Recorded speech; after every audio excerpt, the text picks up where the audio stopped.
Hello, we're doing a reading for 0DDECKA right now. We're actually doing live streaming on Discord, and I'm doing a reading for 0DDECKA, but 0DDECKA has been generous enough to say that we can post this reading on YouTube as well. So we're going to do that. We're going to just, we've done a little bit of kind of beginning of the reading, and now we're just going to kind of get into the actual reading. What we're reading about today is about the project. I almost couldn't say it. I almost wanted to say product, 0DDECKA, so that's, I think, something.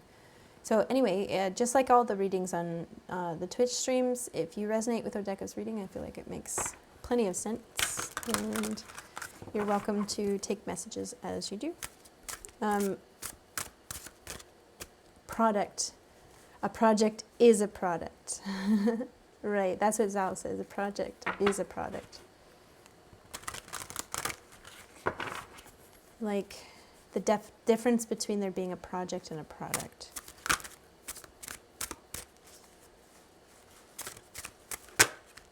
The Emperor. We're talking about a project. There's a bit of a complex story. I'll do my best at doing a synopsis. Basically, in this story, there's a couple that were together, and then they were working on a project together, and they experienced a lot of conflict, and maybe because of this and many other kind of areas of conflict, the two split up, and now they're not talking to one another, but there's still this kind of desire on one end to keep on working on the project, because there's like this inspiration to come up with interesting ways to do this project. However, it's like the person that I'm talking to right now is someone who maybe doesn't identify as particularly educated in the matter or like experienced or anything like that. It's just they're going to be coming up with, they were part of it at one point, and now they're not part of it, but they are still working on it in their mind, kind of thing. And the other person, who's not around anymore,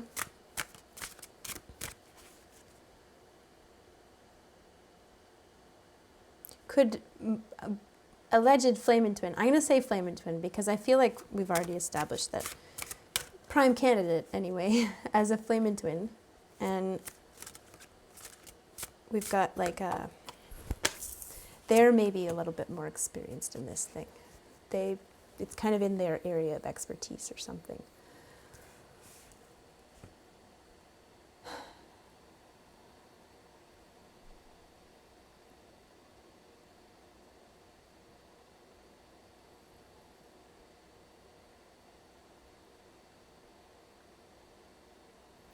Really, I think we're asking a question of the cards right now, just about like, in and around, we kind of like isolated the issue a little bit to this concept of chaos, or like, it's basically like, how do you feel about things being different? How do you feel about doing things a new way?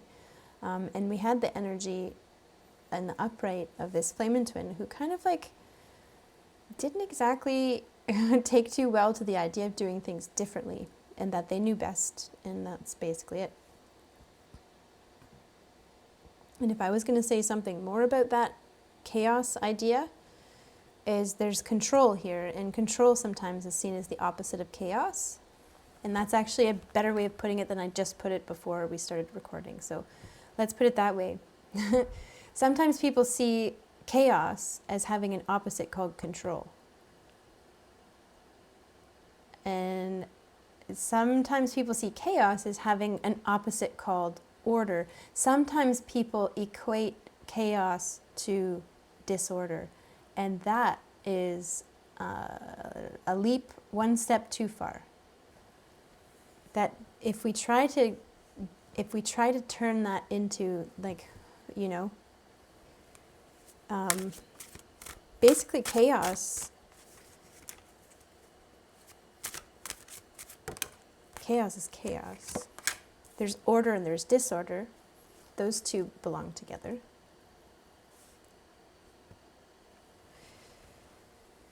Chaos is the potential.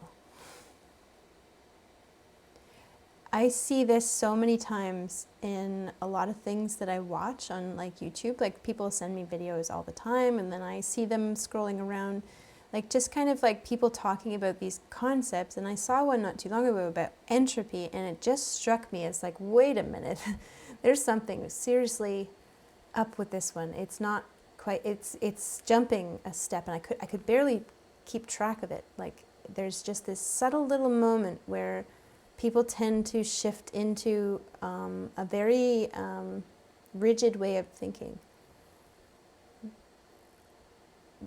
And then they become vulnerable to contradicting themselves quite a bit. So I don't know, like I'll try to get through my thought about it, but this is basically it. 3 of Wands is looking out at the sea of possibilities and trying to see if you can imagine what it is that something's going to look like. And oftentimes when we imagine what something's going to look like, we are tempted to imagine the outcome of what it looks like sitting there in the place where I think I might be able to be. And so in your case, Adeka, I would see there's, the project is complete, would be a destination to arrive to. Other people, that's just an example of a way somebody could look out. Another way that somebody could look out into the sea of possibilities is to imagine all the different ways that they can get to where they're going. It's kind of more like imagining not necessarily where you're traveling to, like the idea of like, I'm traveling to Australia. I'm traveling to Australia. Where am I going to go? Oh, I'm going to go to Australia. And then that could be like a way of looking at it. That's the first way. The next way is, well, I'm traveling somewhere. What I'm going to do is I'm going to pack my bags, and I'm going to make sure that I tell everybody, I make sure that I'll have somebody watching over Colin and Dirk, and then I'm going to make sure I have all my loose ends tied up, and I'm going to feel very kind of like free to have a good time on a vacation, and I'm going to make sure that I have enough currency for that country, and then I go. And there's somebody who starts looking into the sea of possibilities of, rather than imagining the destination and leaving the rest up to chance, they start planning on the next steps, and they use their power of imagination to come up with solutions for how to head towards something.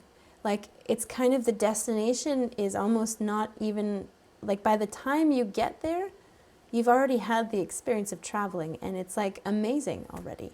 So like the actual experience of traveling, whereas there might be somebody who looks at traveling is like, ugh, I gotta take an airplane, and then, there's all this inconvenience, and then I get there, then everything's gonna be good. And then what you'll find is that person's going to wake up in the morning and they're gonna say, ugh, now I've got to shower in a place I don't know how to shower in, and then I gotta, and then I gotta wait for the taxi to come, and then I gotta get in the taxi, and then I gotta have breakfast, and I don't know if, okay, and then we're gonna get to the museum, and that's where I really want to go. Then we're gonna get to the museum. Yeah, yeah. Ooh, he just gave me a hug.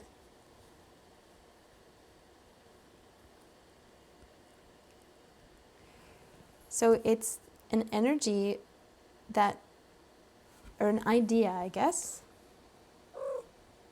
Yes, Colin. Oh, he's like, it's time for bed, you know that. Yeah, you're right, it is time for bed. I've been going to bed before midnight, and he's like, it's well past your bedtime. It is well past my bedtime.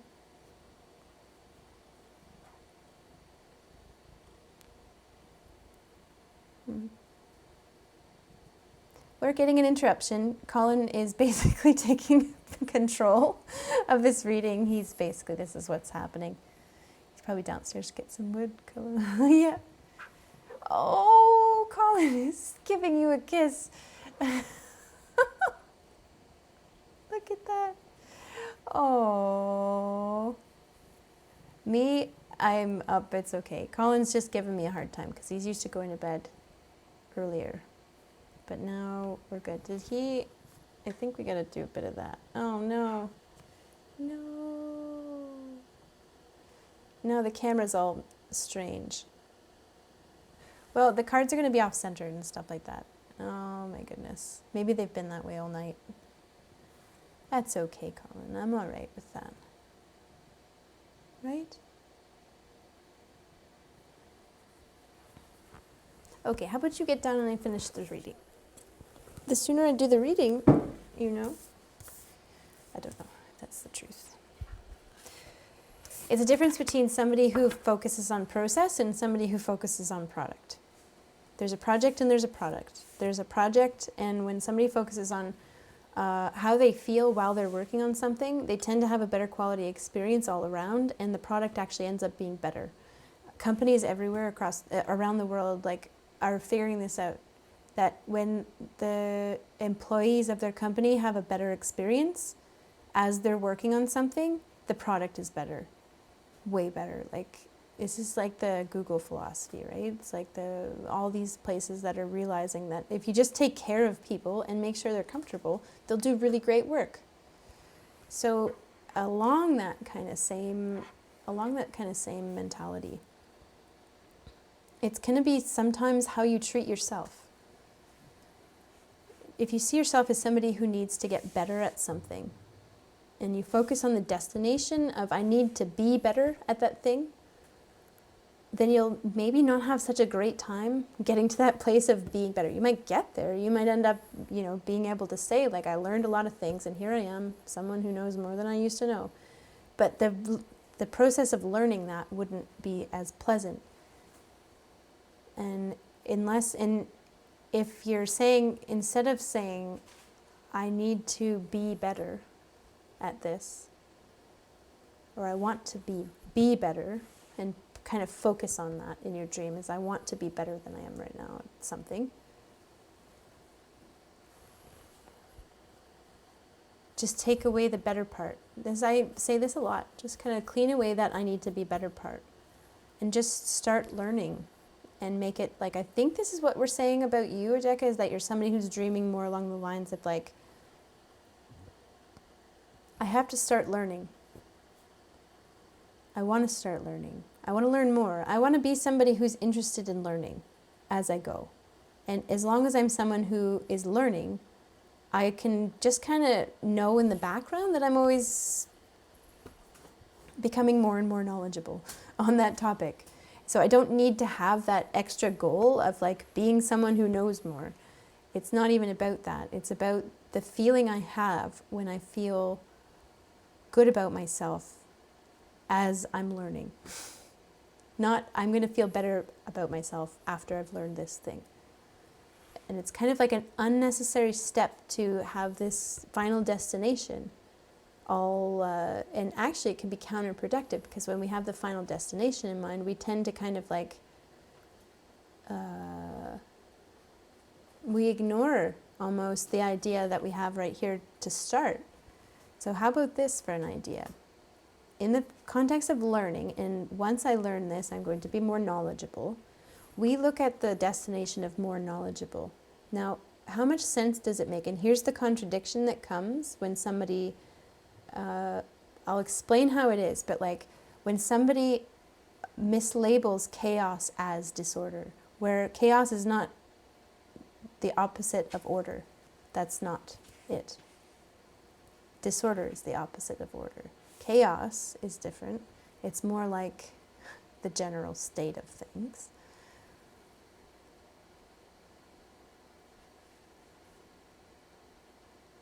If I'm going to say, I'm going to be in an ordered fashion, I'm heading toward this destination, this makes me feel more secure because I'm kind of bypassing the chaos of not knowing what is going to happen. If you're saying this in the context of, I'm less knowledgeable than I ought to be, I want to be more knowledgeable, once I learn more, I will be more knowledgeable.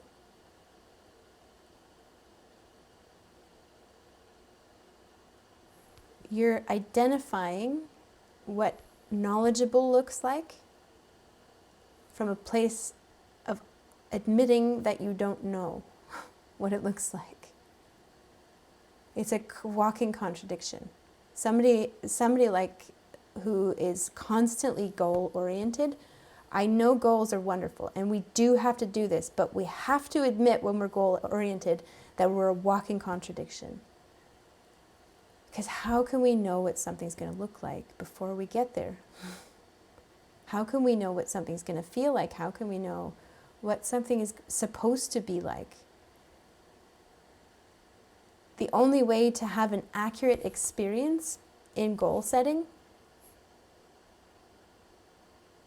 is to accept that once we get there to the destination, we have to recognize that this is nothing like what I imagined it to be, and have that kind of set out at the beginning.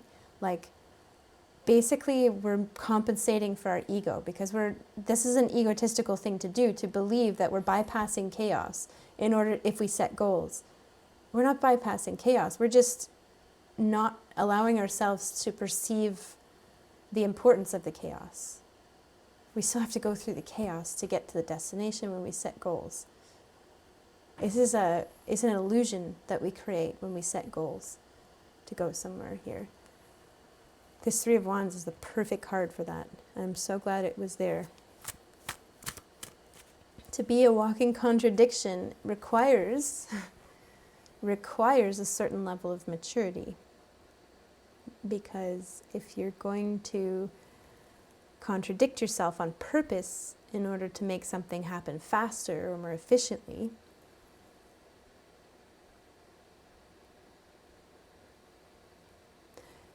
then you're going to have to be comfortable with admitting that you were wrong about it. And actually, you're going to have to walk forward knowing that you're going to be telling yourself that you were wrong about it. That takes a big personality. That takes a big character to be able to set a goal and then immediately admit that I have no idea what that goal actually looks like. I'm just setting a goal so that I don't focus on the chaos in between now and then as much. I'm tricking myself. I'm lying to myself. That takes a big person to be able to do that, and not everybody has the ability. Not everybody gets the message. Not everybody gets the metaphor. Let's put it that way. Sometimes when people see goal setting, they come to worship goal setting as something that makes them a controller of chaos. Wow, like I control. I'm in control of everything. Wah ha ha ha ha with my mustache.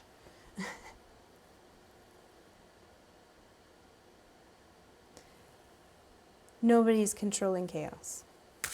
There's no person ever that can control chaos. That's the nature of chaos, is that it can't be controlled. So how would you control something that can't possibly be controlled? By lying to yourself and telling yourself that order is the opposite of chaos, that fascism is the opposite of chaos, that, but you know, let's go to a million different places with that one.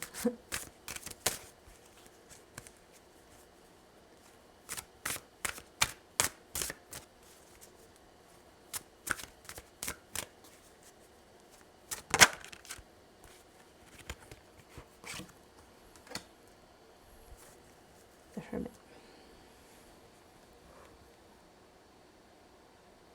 First of all, the reading has them here, basically in the upright, as trying to be a controller of chaos, 0DDECKA. So they believe that they control chaos. I don't know. They could know full well that they're fooling themselves.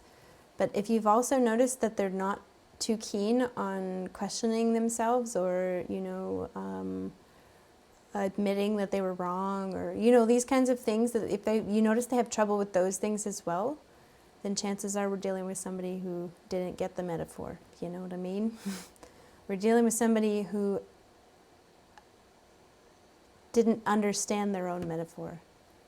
We give ourselves metaphors, such as goals. A goal is a metaphor that we use to bypass, or basically to trick our darker side, our unconscious, into following us towards something that we know means we're going to be dragging ourselves through chaos to get there. And so we fool ourselves into going there. We do that by stimulating our ego and saying, I can do this. This is the destination. I have a goal. And I can set goals and I can arrive at that destination.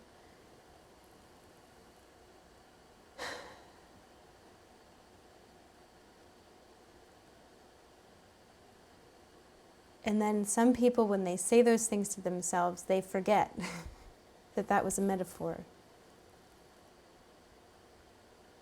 And so what you end up is with controlling personalities, like people who really just need to be in charge of everything, and who believe that their mindset is the be-all, end-all of everything, that they're the ones who hold the truth, and that their sense of accuracy is equal to truth, just like their sense of order is opposite chaos. They have this kind of false... Anyway, I know I'm taking a lot of these cards, but it's just we were already talking about it, and these are the perfect cards to kind of go there. Temperance is really the important thing here. What the biggest irony about this whole thing is that this emperor is actually more disordered in the context of chaos,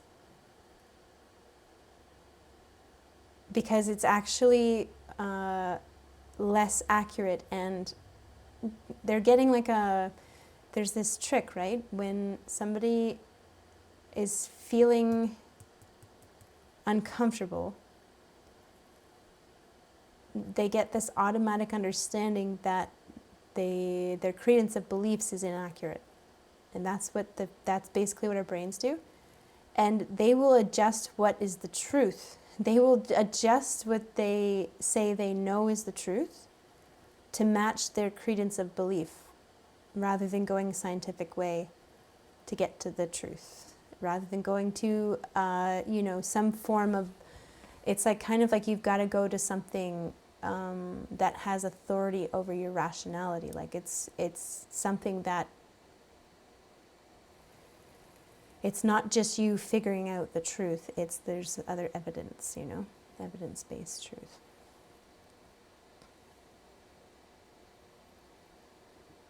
So if you're going, like say for example this person here has got,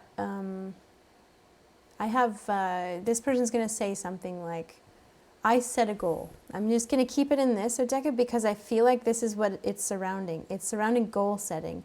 And there's something probably that feels like deceptive about it, or it doesn't feel quite right to like kind of just have this very particular idea in mind and then to head toward that.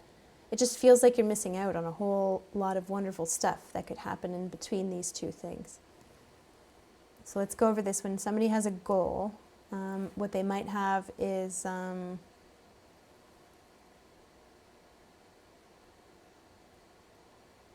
sorry, I'm trying to read your stuff, Sal, but I'm trying to hold on to a thought here, and it's just kind of hard because your stuff you're talking about really different things than I'm talking about, so it's just kind of more distracting than anything. No, it's totally fine. I'm fine with it. It's just I'm sorry that I'm not engaging with it. So I'm trying to hold on to a thought, right? So, and it's just like it's like pong, pong, pong, pong. It's like I have to like not look at it. That's what I'm doing right now, just to be honest. No, I know. It's just I don't want to miss something if 0DDECKA says it, that's all, right? Because it's 0DDECKA's reading. Yeah, no, it's totally fine. Like, I'm totally happy. I think it's great to post stuff, and I'm just letting you know that I'm having to not look to keep my train of thought. That's just the state of things. There's nothing, no good, bad, right, wrong. So this person's coming up with a goal. They've got something here. They've got like a goal that they're going after. And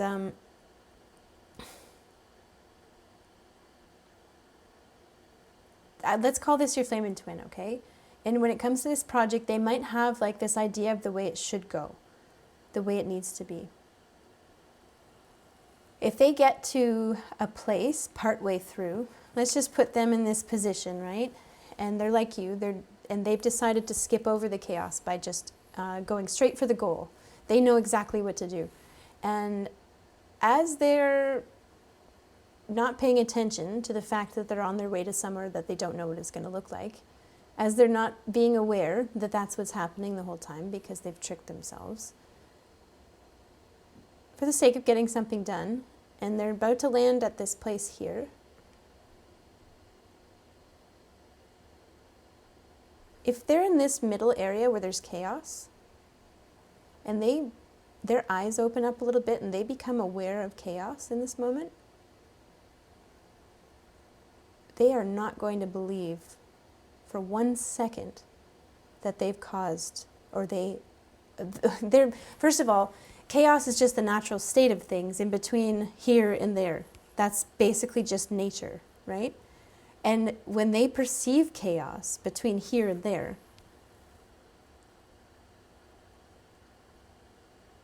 they're not going to want to believe that they can't control chaos, because they've already established themselves as somebody who can control chaos. And there's certainly, now that they believe that chaos can be controlled, they're certainly not going to believe that they made chaos happen. But they know that it can be controlled, so they're going to be looking to all the other things that they've been exposed to blame for the chaos that they're experiencing. Basically, this person here has put themselves in a position where their credence is inaccurate, that they've lied to themselves on purpose. This is what we do in goal setting, right? It's just a self-deception that we do in order to kind of like focus more on the destination than the chaos in between, because it might be one of those things where we tend to get lost in the chaos, right? So let's just not focus on the chaos, and let's focus on this fictive destination over here that's going to look nothing like we imagine it's going to look like when we start saying it. But we take this power and we're not looking at the chaos. This type of person here who doesn't understand their own metaphor, who builds a metaphor for themselves in order to serve a purpose of convincing themselves to keep on going towards something, convincing their deeper self to motivate themselves to go towards something. This person is going to be in the middle here. They're going to experience some form of chaos, and the last thing they're going to do is accept it, and the last thing they're going to do is take responsibility for what's really interesting, and there's a contradiction in here too. I don't even want to get into the responsibility, for they're basically looking for something to blame at this point. Somebody exposed me to chaos, and I already set on a mission to not be exposed to chaos. Ugh.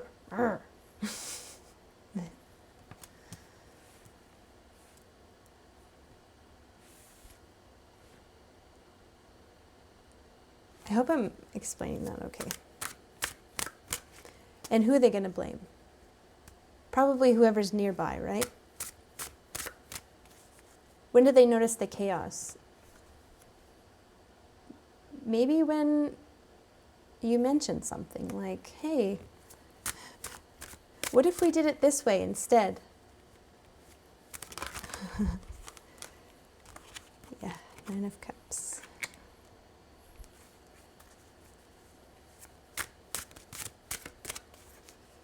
Ooh, Decca, I've got something for you here. Now, we've kind of depicted this emperor, you know, I don't know what to say. Sometimes people are this way, sometimes it's just for one particular thing. In some particular ways, they kind of get into this egotistical way of taking goal setting very literally and not being able to understand the metaphor of a goal, even though they invented it and they know they did. Are you ready, Odeka? Because I'm going to poke at you a little bit here. 9 of Cups. Look at you. Do you know what this looks like to me? Okay. This looks to me like I feel like you know this thing about them. They're egotistical. They get into these modes. They've got a big head. They are probably a big teddy bear about it down the road, but when they're in it, my goodness, it's impossible to convince them otherwise. It's like they've got to be, this could be the angry dad. This could be, yeah, exactly. Like this is like they're just impossible in this moment. There's no way of convincing them that chaos is the natural state of things, because they're so ego bent on the idea that they can control chaos that they need to blame it on something. They have to, because they have to continue believing that they can control chaos. And if they can't blame it, if they say chaos is the natural state of things, their whole ego collapses in the middle of a really hard time. And they can't handle that. They're just afraid of chaos, that's all. I have you as just knowing that about them, about knowing that, about just kind of recognizing it and be like, there is really no making sense of that. There's something off about it, but I just really can't. What is it about it? And that's when I watched that video. I was like, there's something off about this. And I was like, because they're equating chaos with disorder, and then those are two very different things. And this is here. You being comfortable in the chaos, all right? Them needing to isolate from the chaos and like pretend like it doesn't exist, but to fish from it every once in a while to have experiences while they head towards something of a safer place or something, a more desired location. This is what it takes for them to mobilize from one place to another. You're kind of like, let's do this. And I'm seeing a jailer. Okay, with all the keys. You ever see that kind of like cool trope in movies where there's like a jailer and they're spinning their key ring around and they're whistling and just kind of taunting the prisoners with the fact that they have all the keys as they're walking up and down. And what I see for you here is that the freedom that you get in being comfortable in chaos, understanding that this is just nature, and not needing to control it, it actually gives you the sense of freedom. And when this person here is in that mood where they observe chaos and they go, wait a minute, this can't be. Then I've got another side of the story here of like, this is maybe that moment where when the two of you are standing here talking about the goal and you were saying, well, you can't really know what it's gonna look like till you get there. And they're like, yes, you can. You don't know what you're talking about. And like in this moment, and then you end up in this place in the middle where you really don't know what's about to happen and you can't see the forest for the trees or whatever it is. You're all comfortable and happy in this moment because you were expecting the chaos. And I see you kind of like walking down the I don't know what you call that, the aisle, twirling your keys and whistling a little bit as this person whole structure starts collapsing before their eyes. That's kind of dramatic, but I really do see that. I see like this idea that you might have this way of saying I told you so a little bit in these moments and it's kind of like it feels really good to do this because this person was so adamant before that they were right. And so in this moment where they're going to be wrong, I see you milking that moment a little bit to make up for something back here.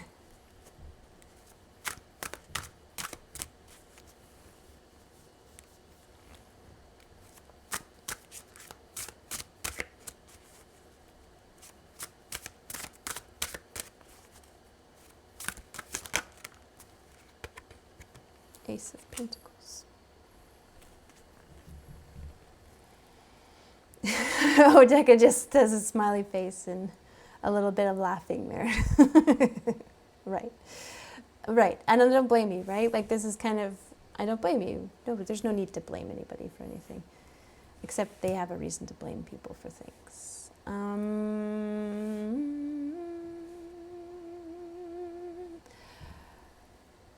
I don't think the two of you would set a similar goal, the same kind of goal is basically it. When it comes to working on this thing, if you're thinking about ways to continue working on it and you have an idea, I mean, this person is maybe in your head right now because this whole project is connected to, you know, this pattern that the two of you might have gotten into where you bounce ideas off one another. They constantly tell you that you can't possibly know what you're talking about. They're the only ones who can be right.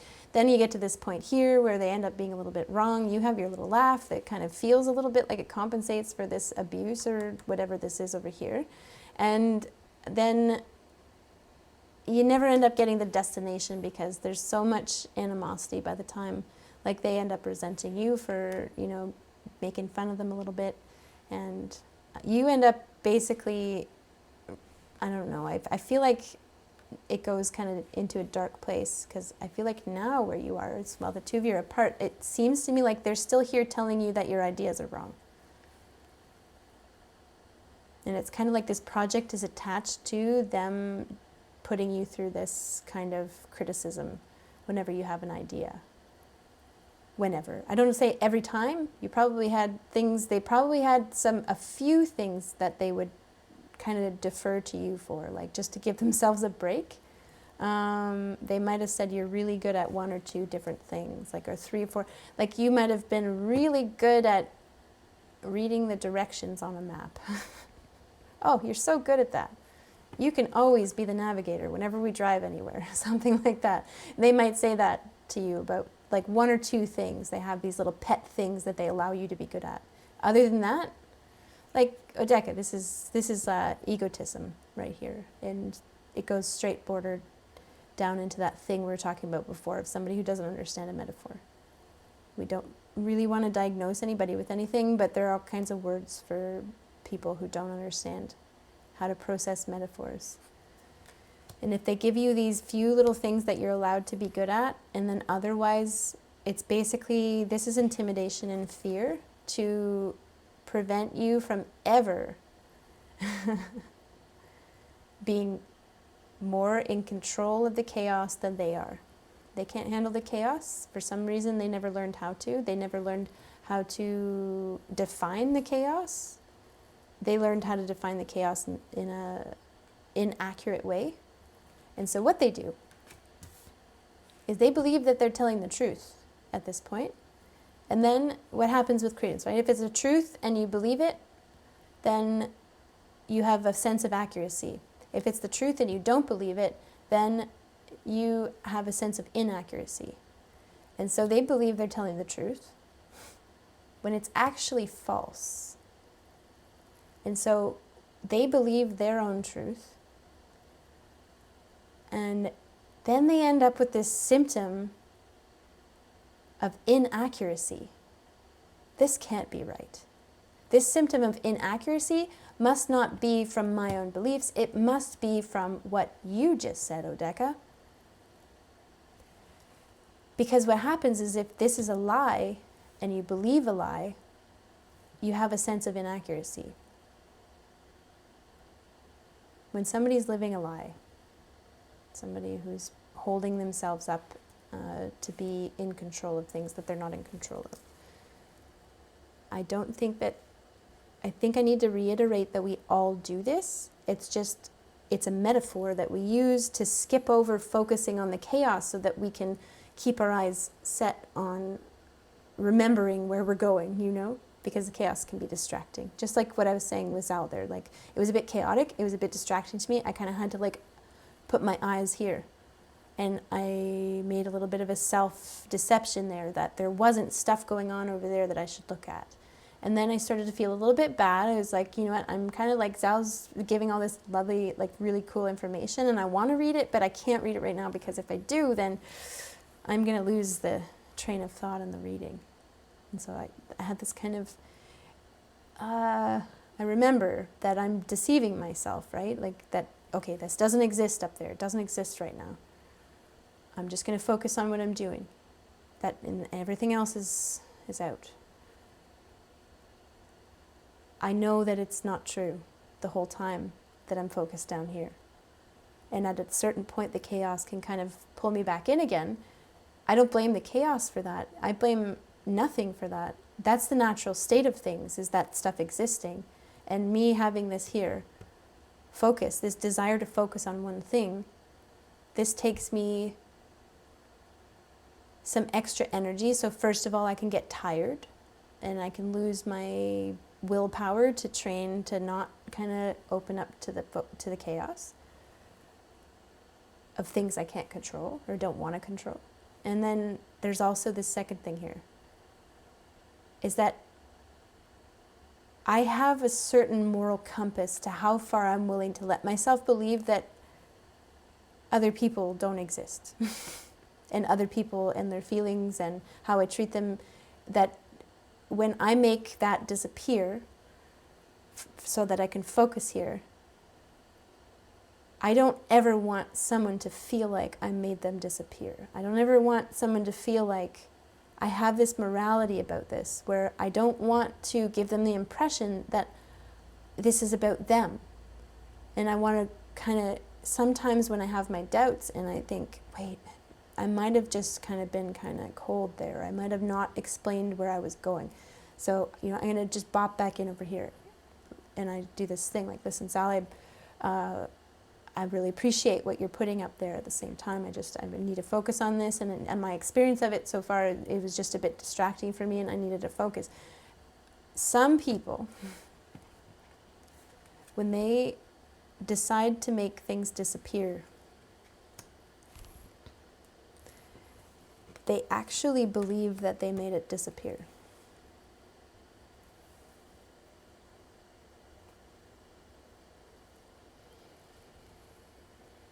That's a hard one to hear. But this is something called object constancy. And there's something else. It's kind of a stem off of something from babies, object permanence, where it's what makes the babies play peekaboo. I'm sure you've heard me talk about this before. It's kind of one of those things that I see that we kind of like forget that there's some issues with these things that kind of leave people vulnerable to, and it's great to learn about these things because it helps us recognize it more when we're doing it. When this person here, when there's a baby and they play peekaboo, you cover their eyes, they believe that the world around them just disappeared. And then you uncover their eyes, and it's like the juxtaposition for them of the world appearing and disappearing and appearing and disappearing. They literally believe that the world disappeared. And then all of a sudden it's back again. And it's like, how did you do that? That was magic. How did you make the world appear again just like that? And they like really admire you for being somebody who can just like control the universe like that. And so you play peekaboo with a baby, and at a certain age they start to remember that, wait a minute, they start to realize, wait a minute, when I close my eyes, there's still stuff happening all around me. I'm not the center of the universe. Oh. Or am I? Maybe I am a little bit, but only in some ways. Definitely not in the way of like, if I put the washing machine on and I close my eyes, the washing machine still continues its cycle. And I can fall asleep and I can wake up in the morning and I can go and look and the washing machine's done, like if I decide to wash some clothes overnight. Like I can count on that. I can use that to my advantage, actually. I can have stuff running when I'm not looking at it, that I don't have to be micromanaging everything. It's kind of a great thing. So that's object permanence. Object constancy, on the other hand, is a whole different kind of object. It's the ability to understand that just like something can be there and not there at the same time, it's the ability to understand that something can be, anything, any kind of like non-duality. It can be good and bad at the same time. It can be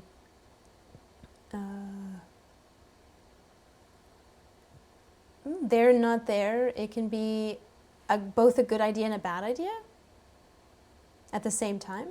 The word "and" is very hard for somebody like this. It's very hard for them to say, I have this idea, and you say, well, I have this idea.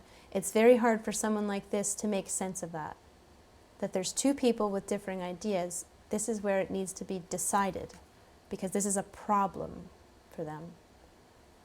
Different ideas. Now, I might be exaggerating their energy a little bit, but at the same time, it's kind of to illustrate this way of thinking versus the way of thinking that, and it's all stemming from this one little spot. This one little spot where somebody believed their own deception. They learned that people use this deception, and they didn't get the metaphor. They didn't get the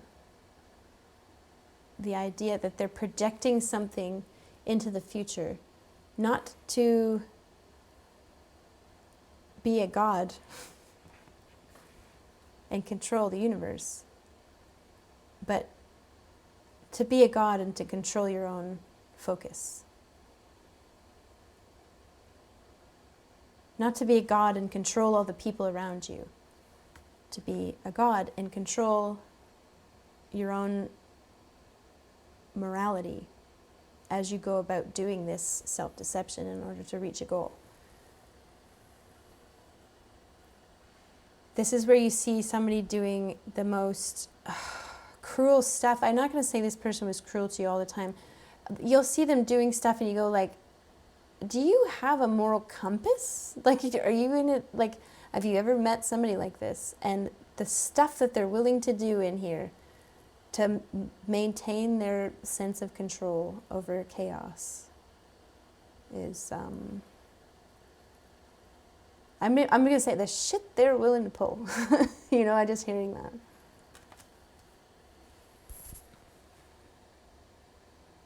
I feel like you see goals as something different. You have a way here, Ace of Pentacles. I do feel like this is just another poke at you.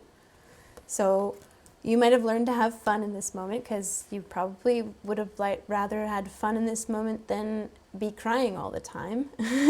You know, they already did that to you back here. They already crushed you back here. So, you know, kind of maintaining like a little bit of a ha-ha about how, well, you know what, it doesn't really matter because at least I can still have fun, Mr. Serious Pants.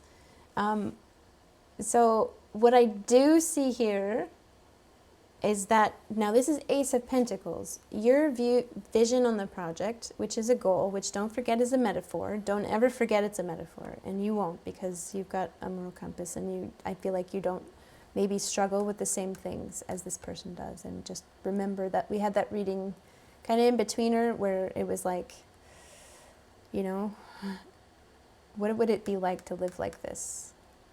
Can you imagine? Your outcome, the objective of what you're going for in this project, I'm seeing something is like you're going to be okay. You're going to learn how to roll with the punches and understand that the chaos is going to take you into a place where you can't possibly quite imagine what it's going to look like exactly. You'll figure it out as you go. But I do see here, it says Ace of Pentacles. It is a bit timid. It's a bit timid of a goal that I've seen people heading for things with a lot more specific. Now, when we're talking about pentacles, we're talking about goals, right? We're talking about desires. This is what we want. I want this thing here. Now, it's different, like intention comes in wands, and that's fire energy. It's the passion of the project. It's staying motivated, all that stuff. That's where the morals and stuff come in. But when it comes to the hard, tangible goals that are over here, I see you being timid because this is an ace. Like just starting to see what it might look like, but not wanting to go too far with it.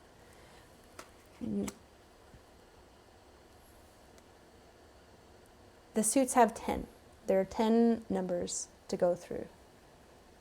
And if there's something that the tarot can help you with, I think, in this project, is that you can evolve this goal from where it is now all the way up to number 10 of Pentacles. And that whole time that you're imagining what something's going to be like, you can still maintain a second thing. This is the 2's house. You can still maintain a second thing. The second thing is your perpetual knowledge that you're fooling yourself, that this is just a goal. It doesn't have to look like that. I'm just imagining a goal right now. I'm just picturing the goal right now because that's what kind of keeps me focused in that direction. And you can go all the way up to 10. Like you can get very specific about it and still maintain your knowledge that this is just a projection. That if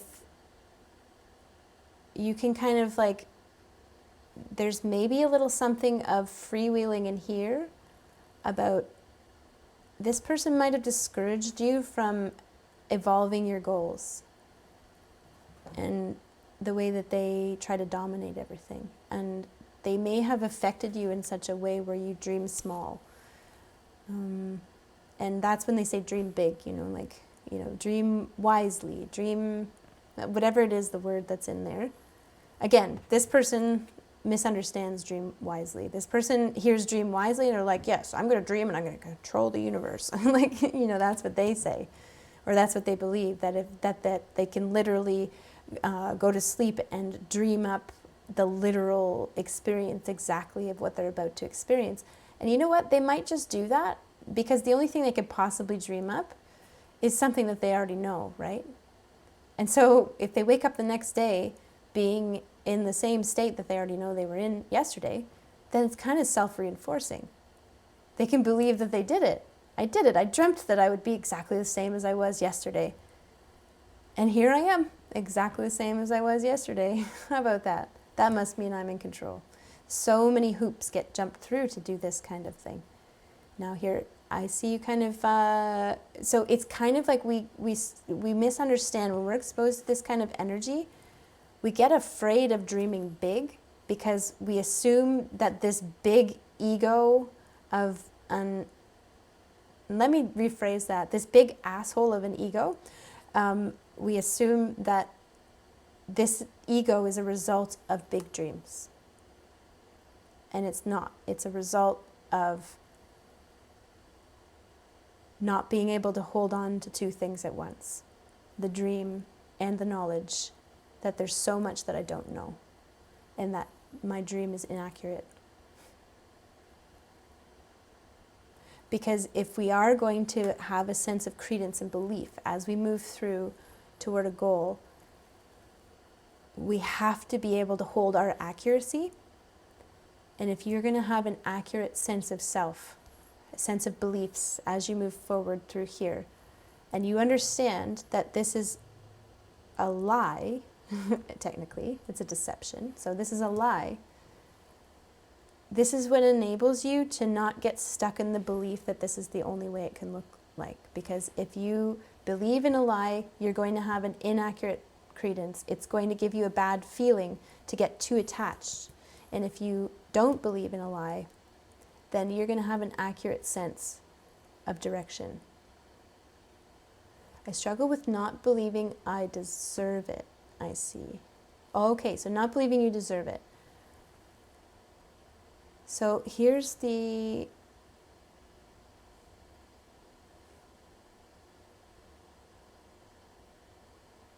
Okay. Here's the sense of the goal. Here's the goal. This is like we don't have to start it big. Like there's no fault for any kind of dreaming. Dreaming is good, and if you're just at the beginnings of imagining, this is just the beginning. It's a startup or something, So of course you're not going to have a...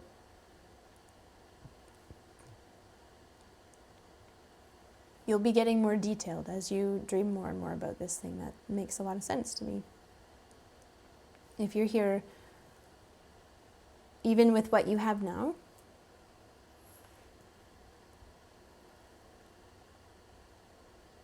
do you believe that you deserve what you dream of now, I guess?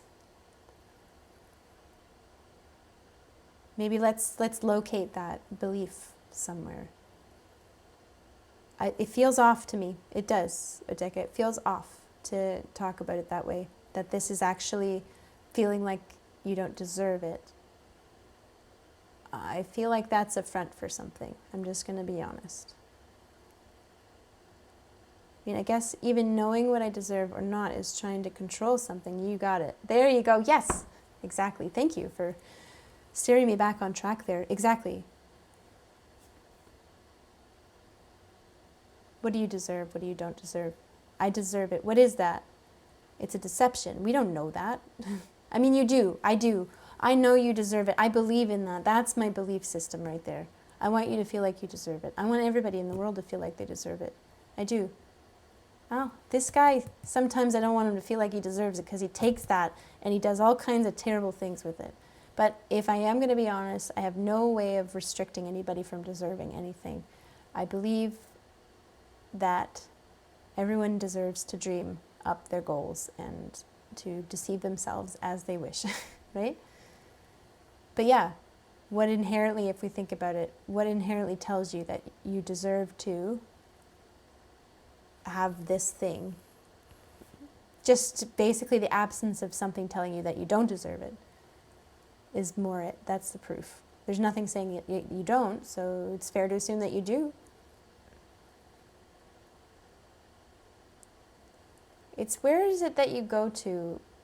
Maybe it's that the accuracy here isn't I do deserve it or I don't deserve it. It's that like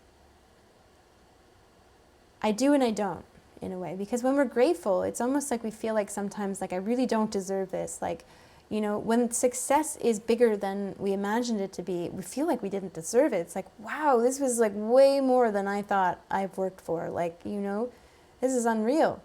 Where did that come from? Like, I feel so grateful that I've been able to, you know, I almost feel like I need to pay somebody back or something, you know? There's like a bit of morality in here, and I wonder if that is it. That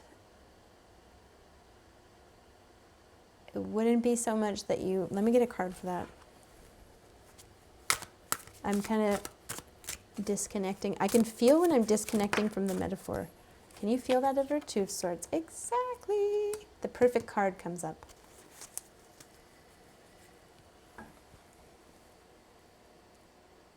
It's when Two of Swords, the point of Two of Swords is that when we pit one thing against the other, we tend to not see the world of possibilities in behind us. That when we say, I either deserve it or I don't deserve it, and if I choose that I don't deserve it, then that means that I know that there was a choice between don't deserve and deserve, and I still maintain that. Some things I deserve, some things I don't deserve. And when I'm holding that choice up, I don't see the possibilities. I don't see the options in between. That's like, I kind of do and I don't at the same time. See, yeah, that makes sense. Sure. I guess even knowing what I deserve is not trying to control something. The gift of life is already more than I could ever deserve. I suppose the chaos that brought me here at all. Exactly, right? So like, you know, if we really boil it down, like when we say I deserve it, that's kind of a way of amping ourselves up to go to this place. And it's a little bit of a deception, but like at the same time, it's not a lie because nobody's ever told you that you don't. It's just, we don't know. So we like to have this wool over our eyes sometimes because that keeps us from getting caught up in the chaos. And I wonder if it's maybe not so much that feeling like you don't deserve it would prevent you from going through the chaos and arriving there. It's more when you feel like you don't deserve it,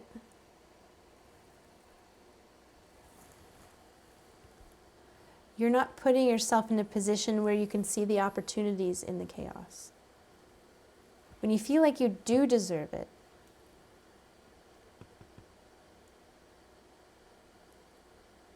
then you're kind of more open as you're moving through the chaos.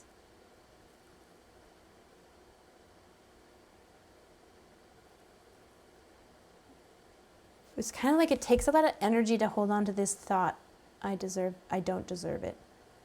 It takes a bit of energy to hold on to this thought, I do deserve it, but not as much. It actually feels good to hold on to this thought, and it doesn't feel so great to hold on to this one. So when we're having to hold on to a mentality and we are having to address kind of like difficult emotions, then it's kind of double duty. It takes twice as much time and energy and effort. Whereas this is like kind of like, it's something that feels good. It feels good to believe that I deserve it. And so I don't have to do a whole lot of emotional maintenance. I just basically have to like do these little things that keep me on that wavelength of thinking or something, that kind of thing. Yeah. And I see a little bit of something here. I see a little bit of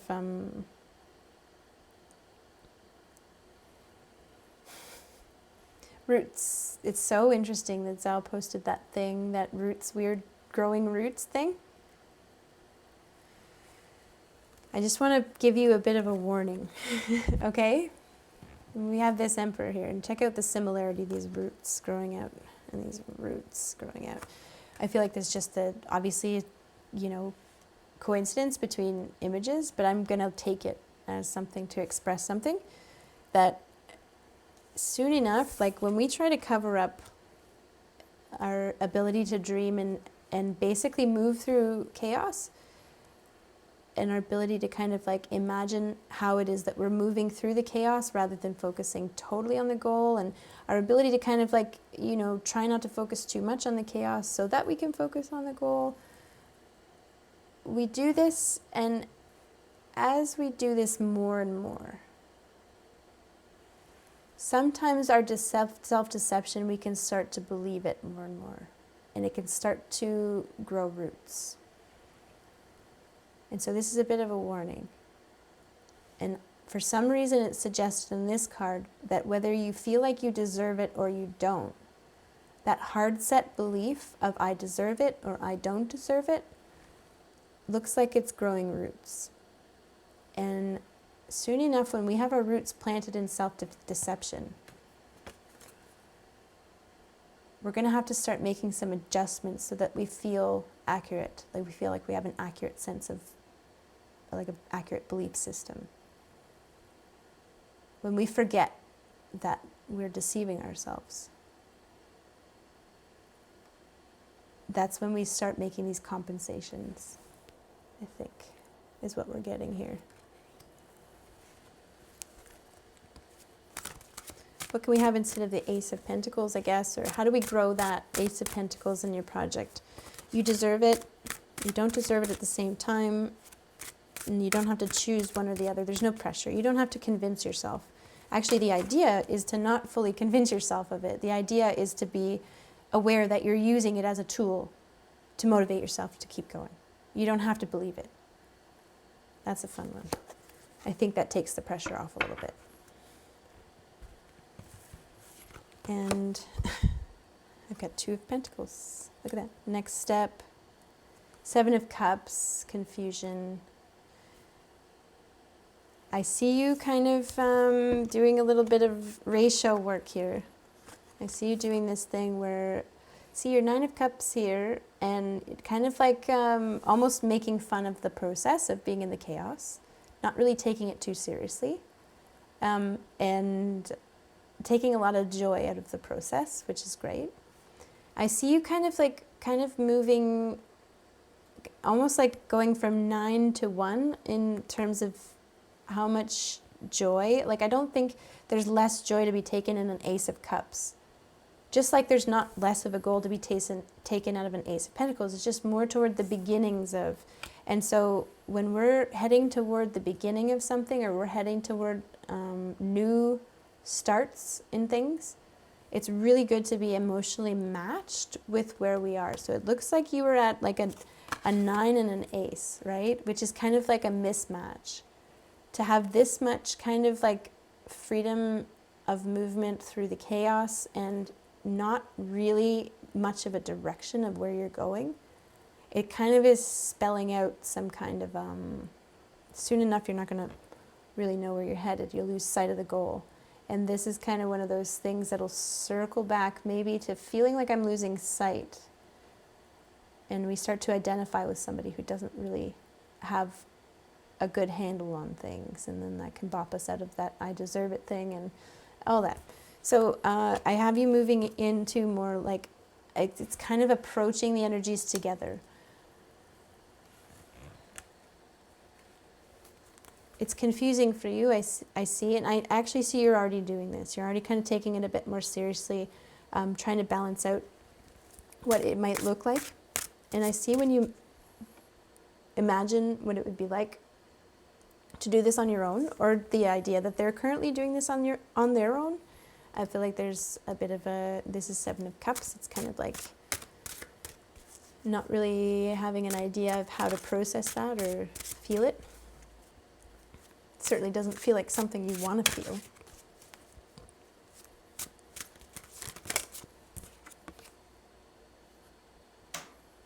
Page of Wands, the inspector, the investigator, Zal. Look.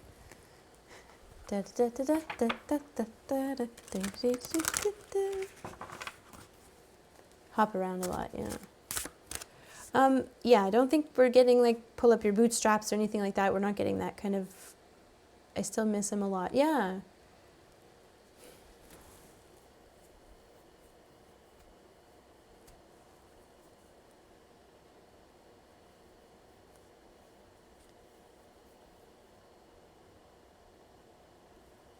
Page of Wands. It really interests me that we've got a Page of Wands here. I mean, I'm not even reading his energy right yet, right? I haven't done it, and I don't know if I will, because this is already a long reading, and Knight of Cups, there it is. Do you know what I see for you, 0DDECKA? Oh my goodness. Oh, this is so great. You're not going to see it coming. You are so not going to see it coming.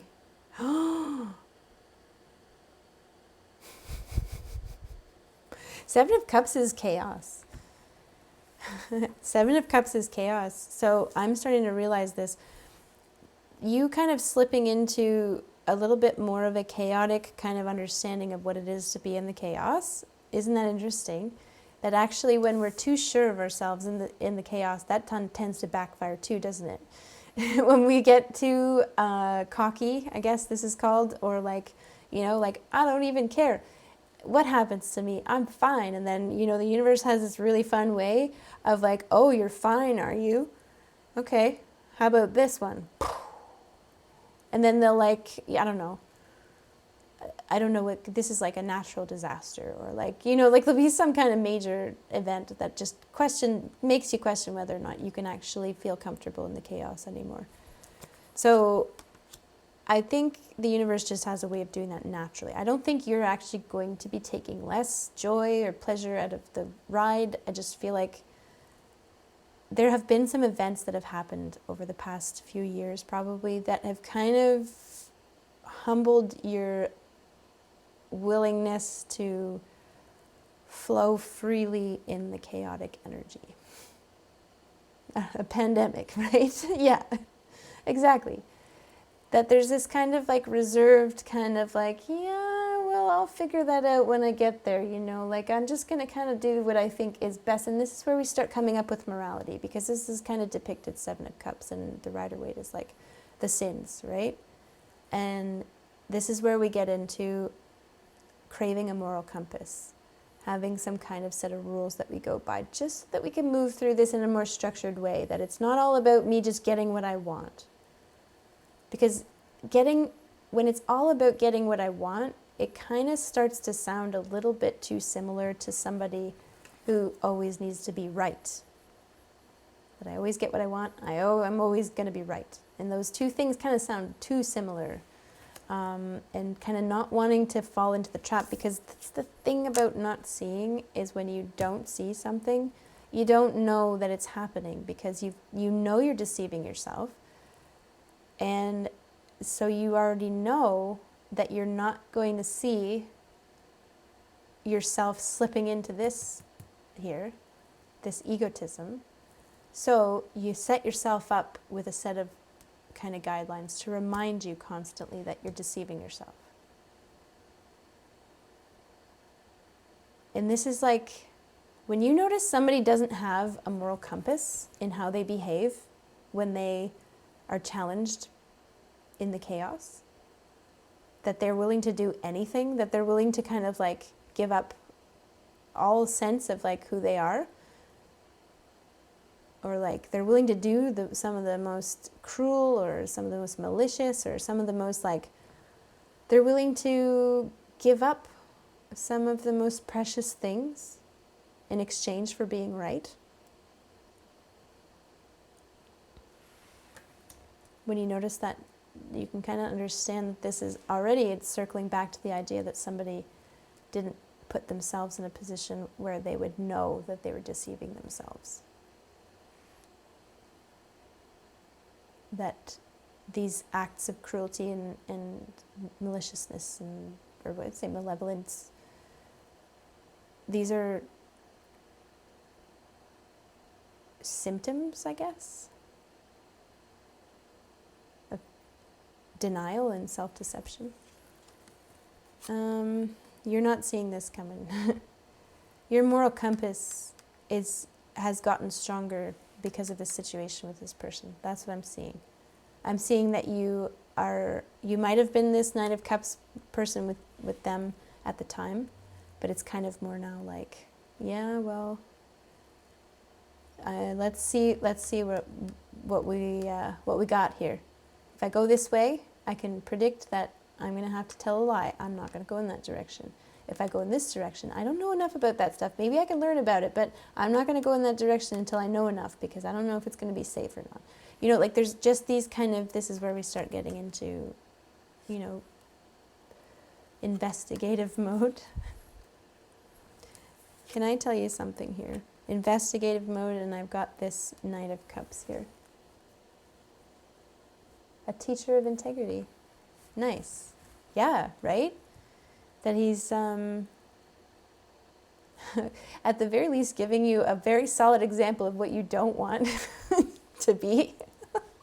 I'm sorry, I don't mean to make fun of it. I really don't, but I just think that's kind of like a really fun way. It's almost like a Nine of Cups way of looking at it, that we can afford to slip back into that energy sometimes and just have a good laugh at the whole thing.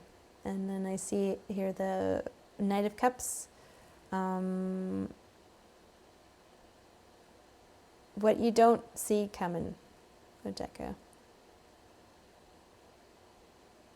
And you won't see it coming because you've got the wool over your eyes on purpose, and so you kind of put yourself in a position where you won't see it coming.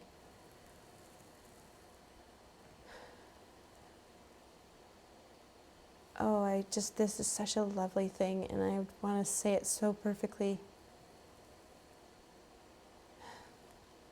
I'm almost going to cry looking at this energy. Leave some room in what you're dreaming up to imagine yourself. I'm like, I can't. That's it, it's happening. Leave some room to imagine yourself receiving some really unexpected, wonderful things in the near future. Leave some room in your dreams to, when you're having a goal, make sure one of your goals is that you're going to be able to look back and say, I just couldn't see it coming. All these wonderful things. And that's a lovely way to move gracefully through our self-deception.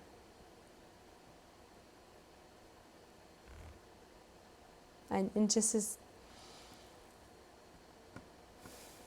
this is the blessing. And this is receiving your blessing. Receiving your blessing is giving yourself space in the things that you dream up about the future and your goals. The blessing that you give yourself right now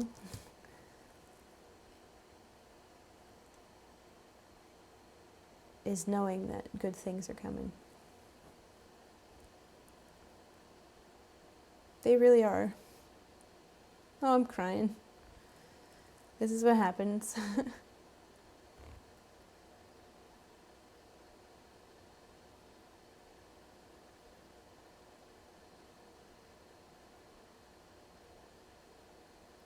I think that's about it. I'm going to stop reading because I think I'm just going to start getting all gushy, and I'm just going to, I don't know if I'm going to say anything new. I'm just going to say all the same things again so I can keep crying, because it's actually one of those cryings that feels really good. Like I really enjoy connecting emotionally to this part of the reading. Understanding that there's just this song that is sung for you in the universe, that it's such a beautiful thing. I'm going to end it. I'm going to stop myself from crying. I'm going to say, you know what, 0DDECKA, screw this guy. I'm sorry. Screw this guy. There's got to be some kind of major intervention or major something's got to happen for this person, because they're not in the same league as you. And the truth is that they need to step up to be in your league. This stuff right here is so beautiful, and it's going to lead to so much happiness for you and for all the people around you. And I almost want to say, like, you would concern yourself with the benevolent outcome here before you would concern yourself with being right. And this is somebody who's making the choice. And I don't care what religious text you read or what... I don't care. Honestly, I don't. It doesn't matter. What matters is that you're making the choice, and I see you doing it. And it's beautiful. And let's just humble ourselves a little bit, that sometimes we can see someone not making the choice, and we can kind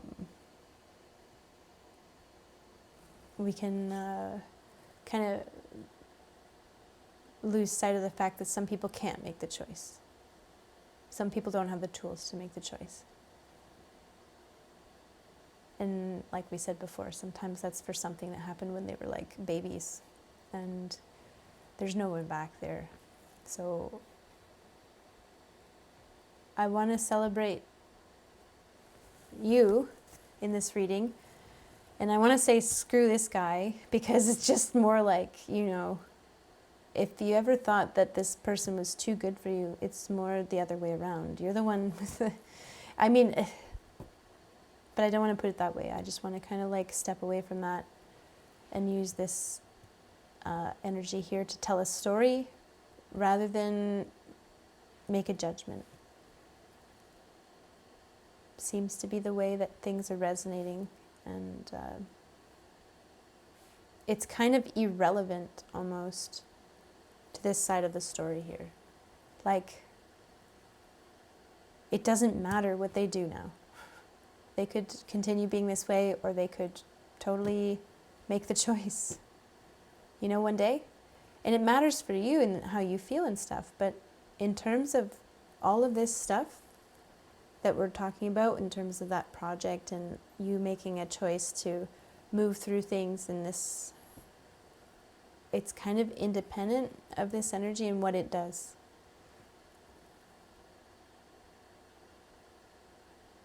Which is actually kind of a nice way to remind yourself sometimes that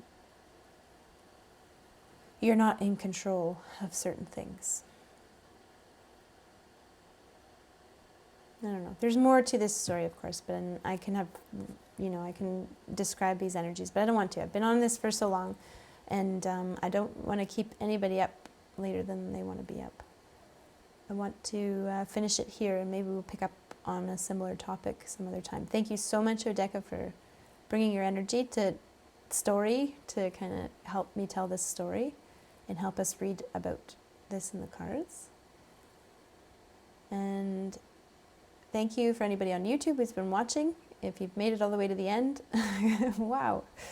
And